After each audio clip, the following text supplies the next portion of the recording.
ನಮಸ್ಕಾರ ಪ್ರತಾಪ.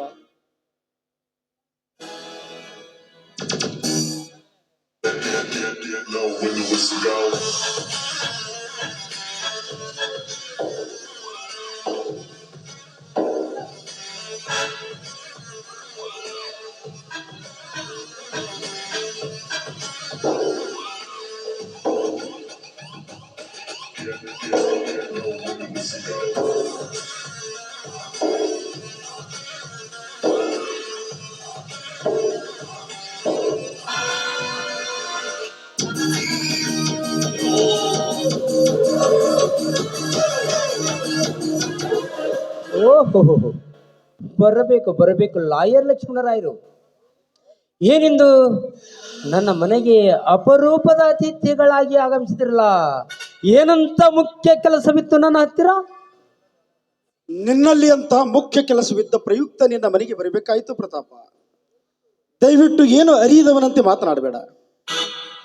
ಸದ್ಯ ನನ್ನ ಮಾನ ಹಾಗೂ ನನ್ನ ಮಗಳ ಪ್ರಾಣ ಎರಡೂ ನಿನ್ನ ಕೈಯಲ್ಲೇ ಇದೆ. ಇಂದು ನೀನು ಮಾಡಿದ ಅನ್ಯಾಯಕ್ಕೆ ನೀನೇ ಅವಳ ಬಾಳಿಗೆ ಬೆಳಕು ನೀಡಬೇಕು. ಅಂದರೇನು ನಿಮ್ಮ ಮಾತಿನ ಅರ್ಥ? ನಾನೀಗ ನಿನ್ನ ಮಗಳಿಗೆ ಏನು ಮಾಡಬೇಕು? ನೀನೇನು ಮಾಡಬೇಕಾಗಿಲ್ಲ. ತುಂಬಿದ ಸಭೆಯಲ್ಲಂತೂ ಇವಳ ಮದುವೆ ಮುಗಿಯಲಿಲ್ಲ. ಆ ವಿಧಿಯ ದುರ್ದೈವ ವಿಷಾದ. ಅಗ್ನಿ ಸಾಕ್ಷಿಯಾಗಿ ಆದರೂ ಇಂದು ನಿನ್ನ ಕೈಯಿಂದಲೇ ನನ್ನ ಮಗಳ ಕುರಳಿಗೆ ತಾಳಿ ಕಟ್ಟಲೇಬೇಕು ಪ್ರತಾಪ. ಇಂಪಾಸಿಬಲ್ ಲಕ್ಷ್ಮಣರಾಯ್, ಮೈಯಲ್ಲಿ ಎತ್ತರವಿಟ್ಟುಕೊಂಡು ಮಾತನಾಡು. ನಾನು ನಿನ್ನ ಮಗಳ ಕೊರಳಿಗೆ ತಾಳಿ ಕಟ್ಟಬೇಕೆ? ಇಂಪಾಸಿಬಲ್, ಇದು ನನ್ನಿಂದ ಸಾಧ್ಯವಿಲ್ಲ.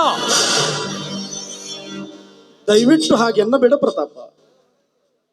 ನನ್ನ ಮಗಳಿಗೆ ನಿನ್ನನ್ನು ಬಿಟ್ಟರೆ ಮತ್ತಾರು ಸತ್ಯ ಸ್ಥಾನ ಕೊಡಬೇಕು. ಒಂದು ಸಮಾಜದ ಸಂಪ್ರದಾಯದಂತೆ ಒಂದು ಹೆಣ್ಣು ಯಾವ ಗಂಡಿಗೆ ತನ್ನ ಶೀಲವನ್ನು ಕಳೆದುಕೊಂಡಿರುತ್ತಾಳೆಯೋ ಅವನಿಗೆ ಆ ಹೆಣ್ಣು ಮೀಸಲು. ಹೀಗಿದ್ದಾಗ ನೀನೇ ಅವಳ ಬಾಳಿಗೆ ಬೆಳಕು ನೀಡಬೇಕು ಪ್ರತಾಪ. ಈ ಹಾಳು ಸಮಾಜದ ಕಟ್ಟುಕತೆ ನನಗೆ ಬೇಕಾಗಿಲ್ಲ ಲಕ್ಷ್ಮಣರಾಯ್. ನೋಡು, ನಾನು ನಿನ್ನ ಮಗಳಿಗೆ ಸತಿ ಸ್ಥಾನವೆಂದಿಗೂ ನನ್ನ ಮನೆಯಲ್ಲಿ ಕೊಡೋದಿಲ್ಲ. ಏನೋ ಬೇಕಾದರೆ ಸೂಳೆಯ ಸ್ಥಾನ ಮಾತ್ರ ಕೊಡುತ್ತೇನೆ. ಅದು ನಾನು ಹೇಳಿದಾಗೆ ಕೇಳಿಕೊಂಡು ಬಿದ್ದಿರಿ ನನ್ನ ಮನೆಯಲ್ಲಿ. ಪ್ರತಾಪ್, ಒಂದು ಹೆಣ್ಣನ್ನ ಇಷ್ಟೊಂದು ಕೀಳಾಗಿ ದಯವಿಟ್ಟು ನಡ್ಸ್ಕೋಬೇಡಿ. ನೋಡಿ, ಸತಿ ಸ್ಥಾನ ಕೊಡ್ಲಿಲ್ಲ ಆದ್ರೂ ಪರವಾಗಿಲ್ಲ, ಆದ್ರೆ ಸೂಳೆಯ ಸ್ಥಾನ ಕೊಡ್ತೀನಿ ಅಂತ ಹೇಳ್ಬೇಡಿ. ಹೆಣ್ಣಿನ ಕೈ ಮುಗಿದು ಬೇಡ್ಕೊಳ್ತೀನಿ ನಿಮ್ಮ ಕಾಲೇ.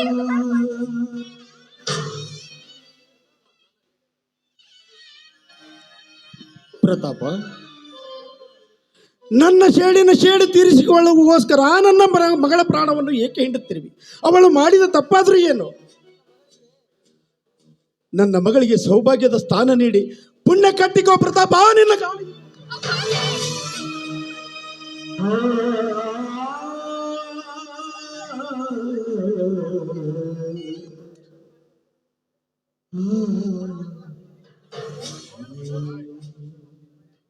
ನೋಡು ಲಕ್ಷ್ಮಣರಾಯ, ನಿನ್ನ ಮನದ ಕೊರಗು ಏನಂತ ನನಗೂ ಅರ್ಥವಾಗುತ್ತದೆ. ನಾನು ನಿನ್ನ ಮಗಳ ಕೊರಳಿಗೆ ತಾಳಿ ಕಟ್ಟಬೇಕಾದರೆ ನನ್ನದೊಂದು ಕಂಡೀಷನ್.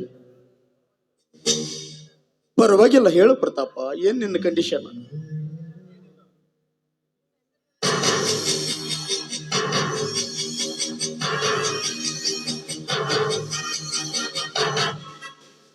ಏನಿಲ್ಲ, ನಿನ್ನ ಹೆಸರಲ್ಲಿದ್ದ ಆ ಲಕ್ಷಾಂತರ ರೂಪಾಯಿ ಬೆಲೆ ಆಳುವ ನಿನ್ನೆಲ್ಲ ಆಸ್ತಿಯನ್ನು ನನ್ನ ಹೆಸರಿಗೆ ಬರೆದು ಕೊಟ್ಟರೆ ಮಾತ್ರ ನಿಮ್ಮ ಕಾರ್ಯ ನೆರವೇರಬಹುದು.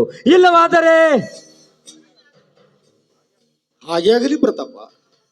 ನನ್ನ ಎಲ್ಲ ಆಸ್ತಿ ನನ್ನ ಮಗಳಿಗೆ ಸೇರಿತ್ತು. ನೀನು ಅವಳ ಗಂಡನಾದರೆ ಅದಕ್ಕೆ ನೀನೇ ಹೊಣೆಗಾರ. ಇದರಲ್ಲಿ ನನ್ನದೇನೋ ಅಭ್ಯಂತರವಿಲ್ಲ, ಆಯ್ತೆ? ಅಪ್ಪಾಜಿ, ಎಂತ ಕೆಲಸ ಮಾಡ್ತಾ ಇದ್ದೀರಾ ಅಪ್ಪಾಜಿ? ಎಂತ ಕೆಲಸ ಮಾಡ್ತಾ ಇದ್ದೀರಾ? ನಿಮ್ಮ ಸರ್ವ ಆಸ್ತಿನ ಇವ್ರ ಹೆಸರು ಬರ್ಕೊಡ್ತಾ ಇದ್ದೀರಾ. ಹಾಗಾದ್ರೆ ಮುಂದೆ ನಿಮ್ ಜೀವನದ ಗತಿ ಏನು? ನಿಮ್ಗೆ ಆಧಾರ ಏನು ಅಪ್ಪಾಜಿ? ಆಧಾರ ಏನು ಅಪ್ಪಾಜಿ? ನನ್ನ ಮಾಂಗಲ್ಯದ ಸಲುವಾಗಿ ಈ ನಿಮ್ಮ ಪ್ರಾಣ ಬೇಕಾದ್ರೂ ಕೊಡೋದಕ್ಕೆ ಸಿದ್ಧರಿದ್ದೀರಾ ಅಪ್ಪಾಜಿ, ಸಿದ್ಧರಿದ್ದೀರಾ? ಅಪ್ಪಾಜಿ, ನಿಮ್ಮನ್ನ ಈ ಪರಿಸ್ಥಿತಿಗೆ ತಂದಿದ್ದೀನಲ್ಲ, ಈ ನಿಜವಾಗ್ಲೂ ಪಾಪಿ ನಾನು ಅಪ್ಪಾಜಿ, ನಾನು.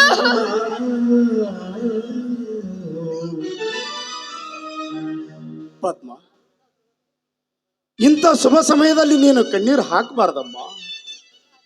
ನೋಡಮ್ಮ, ನನ್ನೆಲ್ಲ ಆಸ್ತಿ ಹೋದ್ರೂ ಚಿಂತೆ ಇಲ್ಲ, ಆದರೆ ನಿನಗೆ ಮಾಂಗಲ್ಯ ಭಾಗ್ಯ ಸಿಗುತ್ತದೆಯಲ್ಲ, ಆ ಭಾಗ್ಯವೇ ನನ್ನೆಲ್ಲ ಆಸ್ತಿಗಿಂತ 10 ಪಟ್ಟು ಹೆಚ್ಚು. ಪ್ರತಾಪ, ನಿನ್ನ ಕಂಡೀಷನ್ಗೆ ನಾನು ಒಪ್ಪಿಕೊಂಡಿದ್ದೇನೆ. ಈಗಲಾದರೂ ನನ್ನ ಮಗಳ ಕೊರಳಿಗೆ ತಾಳಿ ಕಟ್ಟಿ ಪುಣ್ಯ ಕಟ್ಟಿಕೋ ಪ್ರತಾಪ. ಬರೀ ಬಾಯಿ ಮಾತಿನಲ್ಲಿ ಮಾತಿಗೆ ಒಪ್ಪಿದರೆ ಏನೂ ಪ್ರಯೋಜನ ಇಲ್ಲ.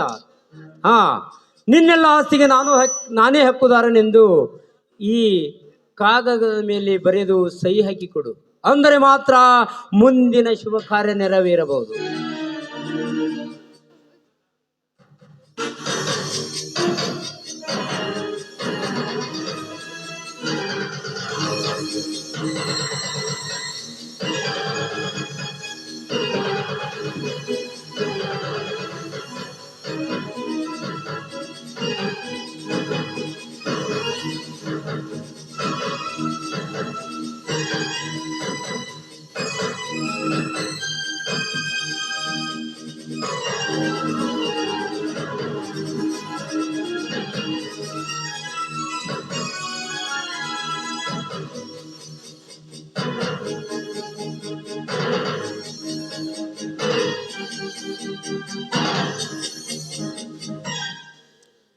ತೆಗೆದುಕೊಳ್ಳಿ ಪ್ರತಾಪ, ಸರಿಯಾಗಿ ಓದಿಕೊಳ್ಳಿ.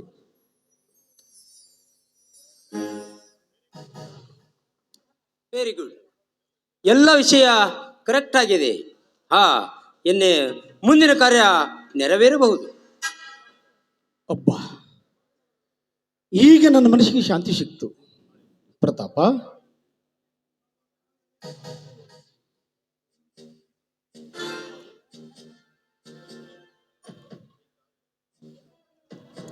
ಪ್ರತಾಪ, ಈ ತಾಳಿಯನ್ನು 4 ಜನ ಗುರು ಹಿರಿಯರ ಮಧ್ಯದಲ್ಲಿ ಕಟ್ಟಿದರೂ ಮದುವೆ ಎನ್ನುತ್ತಾರೆ. ಹಾಗೆ ಯಾರೂ ಇಲ್ಲದ ದೇವರ ಗುಡಿಯಲ್ಲಿ ದೇವರ ಸಮ್ಮುಖದಲ್ಲಿ ಕಟ್ಟಿದರೂ ಮದುವೆ ಎನ್ನುತ್ತಾರೆ.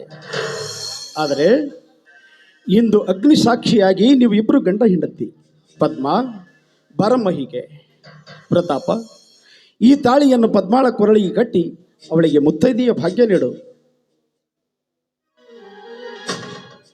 ಪದ್ಮ, ಈ ತಾಳಿಯನ್ನು ನಿನ್ನ ಕೊರಳಿಗೆ ಕಟ್ಟುವುದಕ್ಕಿಂತ ಮುಂಚೆ ಹೇಳು, ಈ ಕಾರ್ಯಕ್ಕೆ ನಿನ್ನ ಮನಸ್ಸು ಸಂಪೂರ್ಣ ಒಪ್ಪಿಗೆಯೋ ಅಥವಾ ಇಲ್ಲವೋ ಎಂದು. ಪ್ರತಾಪ್, ನನಗೆ ಮುತ್ತೈದೆ ಸ್ಥಾನ ಕೊಡ್ತೀರಾದ್ರೆ ಖಂಡಿತವಾಗ್ಲೂ ಇದನ್ನ ನಾನು ತಿರಸ್ಕರಿಸೋದಿಲ್ಲ. ನಿಮ್ಮ ಪಾದ ಸಾಕ್ಷಿಯಾಗೂ ಹೇಳ್ತಾ ಇದ್ದೀನಿ.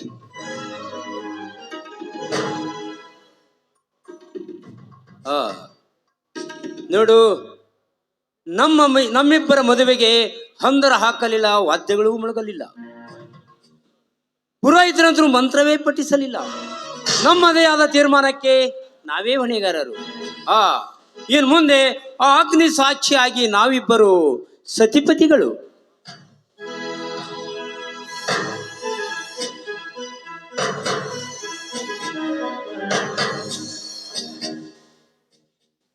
ಅಪ್ಪಾಜಿ, ಅಪ್ಪಾಜಿ, ಈಗ್ಲಾದ್ರು ನಿಮ್ಮ ಕನಸು ನನ್ಸಾಯ್ತಲ್ಲ ಅಪ್ಪಾಜಿ, ಸಂತೋಷ ಆಯ್ತಾ?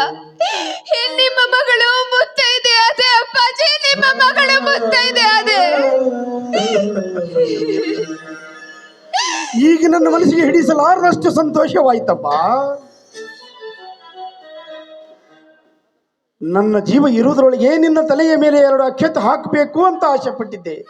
ಆದರೆ ಆ ಕಾಲ ಎಂದು ಕೂಡಿ ಬಂತು. ನೋಡು, ನೀನಿಂದು ನಿನ್ನ ಗಂಡನ ಮನೆಯಲ್ಲಿ ಗೃಹಿಣಿಯಾಗಿ ಬಾಳಮ್ಮ. ಅಪ್ಪಾಜಿ, ಅಪ್ಪಾಜಿ, ಗಂಡನ ಮಾತು ನೀನು ಯಾವ ಕಾಲಕ್ಕೂ ನಿನ್ನ ಗಂಡನ ಮಾತನ್ನು ಮೀರಬೇಡಮ್ಮ. ಗಂಡನ ವಾಕ್ಯವೇ ದೇವರ ತೀರ್ಪೆಂದು ಪಾಲಿಸಬೇಕು. ಅಪ್ಪಾಜಿ, ಇದು ನಿನ್ನ ಹೆತ್ತಪ್ಪನ ಆಜ್ಞೆಯಾಗಿದೆ ಅಮ್ಮ, ಆಜ್ಞೆಯಾಗಿದೆ. ಅಪ್ಪಾಜಿ ಏನಾಗ್ತಿದೆ ಅಪ್ಪಾಜಿ? ಲಕ್ಷ್ಮಣರಾಯರೇ, ನಿಮ್ಮ ಮಗಳ ಬಗ್ಗೆ ನೀವೇನು ಚಿಂತಿಸಬೇಡಿ. ಹೂವಿನಂತೆ ಜೋಪಾನ ಮಾಡುತ್ತೇನೆ, ಹೂವಿನಂತೆ ಆಯ್ತೆ. ಪ್ರತಾಪ, ನನ್ನ ಮಗಳು ಮುಗ್ಧ ಮನಸ್ಸಿನವಳು. ಅವಳು ಏನಾದರೂ ತಪ್ಪು ಮಾಡಿದರೆ ನೀನೇ ಸುಧಾರಿಸಿಕೊ. ಅವಳಿಗೇನು ತೊಂದರೆ ಕೊಡದಂತೆ ನೋಡಿಕೊಂಡು ಹೋಗುವ ಭಾರ ನಿನ್ನನ್ನೇ ಕೂಡಿದೆ ಅಮ್ಮ.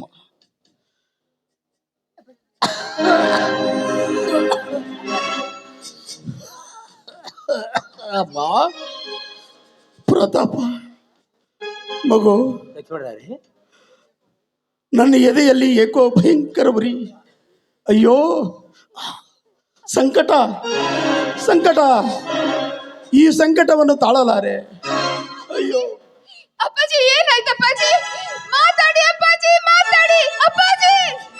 ಮಗು ಪದ್ಮ, ನಾನೀಗ ಮಾತನಾಡುವ ಪರಿಸ್ಥಿತಿಯಲ್ಲಿಲ್ಲಮ್ಮ. ಅಪ್ಪಾಜಿ ನಾನು ಯಮಲೋಕಕ್ಕೆ ಪಯಣ ಮಾಡುವ ಕೊನೆ ಉಸಿರಿನಲ್ಲಿದ್ದೇನಮ್ಮ. ನಾನಿಂದು ಬದುಕಿರಲು ಸಾಧ್ಯವಿಲ್ಲಮ್ಮ. ಬದುಕಿರಲು ಸಾಧ್ಯವಿಲ್ಲಮ್ಮ, ಸಾಧ್ಯವಿಲ್ಲ. ನಿಮ್ಮ ಸಂಸಾರ ಸುಖಕರವಾಗಿರಲಿ. ಅಯ್ಯೋ ಅಯ್ಯೋ ಸಂಕಟ, ಲಕ್ಷ್ಮಣರಾಯರೇ, ಅಯ್ಯೋ ಅಪ್ಪಾಜಿ ಸಂಕಟ.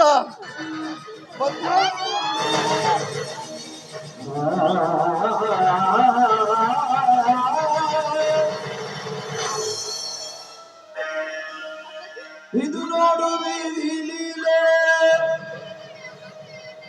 ಮರಣ ಮಸಣದ ಮಾಲೆ, ಸುರಬಲ್ಲೆ ಕಾಲೆ.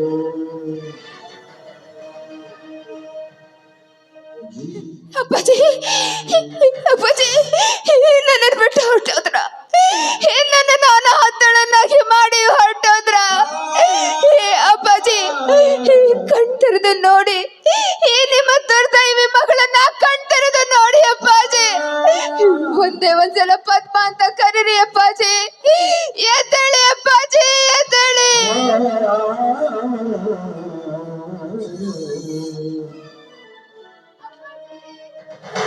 ಜೀವನೊಂದಿಗೆ ನನ್ನ ಬಾಳೋಣ, ದೇವರು ಕುಲಕ್ಕೆ ನನ್ನ